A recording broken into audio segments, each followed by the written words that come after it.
It's been confirmed that armed American drones are patrolling the airspace over the Iraqi capital while the country fights an army of jihadists advancing from the north. The US official said that the drone's primary task is to defend American diplomats. US Secretary of State John Kerry is also asking the Kurds to stand by Baghdad, and he was followed by the British Foreign Secretary, who travelled to meet Kurdish leaders in northern Iraq on Friday to discuss their role in the conflict. Lucy Kafanoff looks at the prospects for Iraqi Kurdistan in the ongoing conflict. Less than 2 kilometers away, a stronghold of the Islamic State in Iraq and Syria. Fighters from ISIS, or Daesh as they're called in Arabic, have taken over the neighboring village. These Kurdish soldiers, known as the Peshmerga, are the only defense that's keeping the insurgents from marching north. So this whole area, Daesh, ISIS, fighters with snipers. The militant offensive sweeping across Iraq is redrawing the country's borders, but so too are the Kurds. As Iraqi forces crumbled in the wake of the jihadist onslaught, Kurdish soldiers moved in to fill the void, nearly doubling their territory in the process.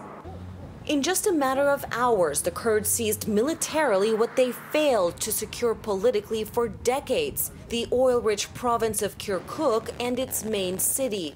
It's part of the Kurdistan. Now the Peshmerga is controlling the Kirkuk and the district and the area around the Kirkuk. In the other side, there is Daesh and the other groups. But of course, the Peshmerga will stay.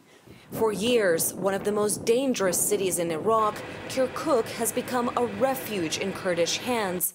Hundreds of cars line the road leading to the city as desperate Iraqis flee for their lives. The city is home to a mix of Arabs, Kurds, Turkmen, and Christians. All lay claim to this land. A year ago, I couldn't really walk around here without the help of an armed escort. It was just too dangerous. There were suicide bombings, frequent clashes between rival groups. By controlling Kirkuk, the Kurds hope to prove that they can do a better job than the central government. It may be safer so far, but with neighbors like ISIS, it's unclear for how long. It didn't take long. That evening, we witnessed Kirkuk's temporary respite from violence shattered.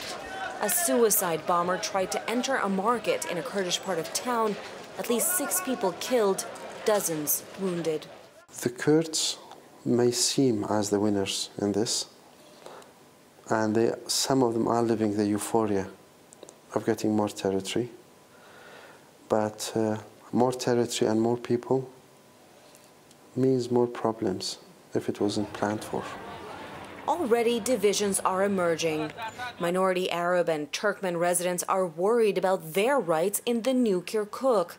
Kurdish authorities promised a referendum, but in a worrying sign of what could be ahead, these Shiite Turkmen are taking matters into their own hands.